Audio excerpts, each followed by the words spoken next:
एक तो ईडी की कस्टडी 11 तारीख तक।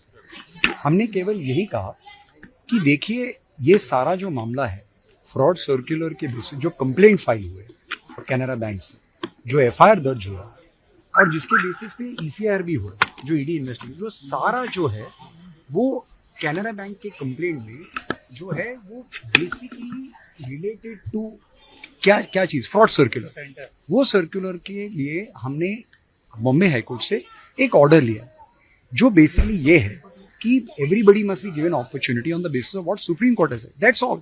So in our case also we have been given opportunity. To that extent there is a stay till 11th of September.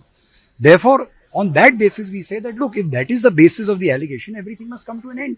There is no question of any further investigation, because the basis of ED investigation is also the complaint, and the complaint is based on the fraud, and the fraud is based on the fraud circular for which we got an order from the Bombay High Court. Sir Hindi में बताइए, यानी stay है इसलिए ED की कार्रवाई बनती नहीं। देखिए हमारा ये आर्ग्यूमेंट है, हमारा ये कहना है कि एक बार हमने बॉम्बे हाईकोर्ट से ऑर्डर ली है on the basis of fraud circular that we can not be declared fraud without giving an opportunity. That principle must follow. If that is the basis, and जो कैनरा बैंक का कंप्लेंट है और FIR उसके base, उसका जो वजूद है, जो गंगोत्री है, अगर वही नहीं है तो कैसे इन्वेस्टिगेशन है, यही हमने कहना चाहता है। आपका कहना है कि जो को इल्लीगल है? नहीं, देखिए हम लोग ने वो आज कुछ नहीं कहा है।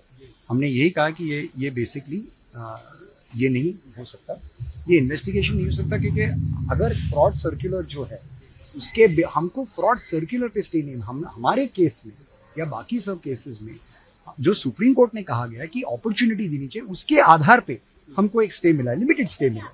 तो उसके बेसिस पे इन्वेस्टिगेशन भी कैसे हो सकता है, क्योंकि इसका जो गंगोत्री है वो यही।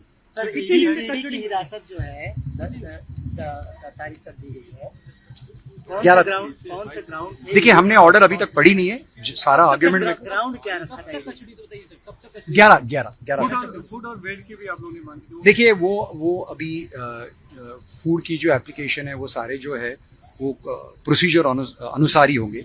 हमारा यही है कि हमारे क्लाइंट 74 इयर्स के एज है, बहुत वृद्ध हैं, उनकी बीवी भी बहुत सीरियसली इल हैं, तो इसलिए ये हमारे मेन ग्राउंड्स है कि medically he is not fit. ये हमारा एक अलग medical no. So see, basically we've not pressed any of those applications, only home food. Now that also, that is as per procedure.